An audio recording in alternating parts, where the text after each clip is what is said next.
Hi guys, welcome to the channel. In today's video, I'm going to show you how you can delete your Facebook account permanently.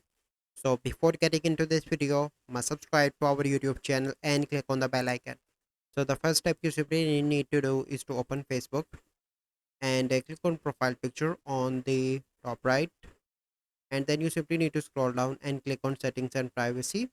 Here you need to click on settings. So once you are in setting, click on see more in account center. So once you are on that screen, here you need to click on accounts, and here you can see different accounts. So you simply need to click on personal details and click on account ownership and control, and here you can see a deactivation or deletion. Select your Facebook account and click on delete account and click on continue, and after that you need to click on continue again, and you need to select the reason.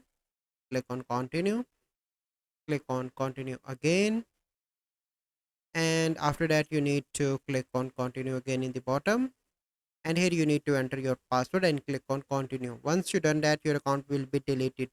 So this is the process. I hope you find this video helpful. If you find this video helpful, must like this video, subscribe to our YouTube channel for future videos. We'll see you in the next video. Thank you, have a good day.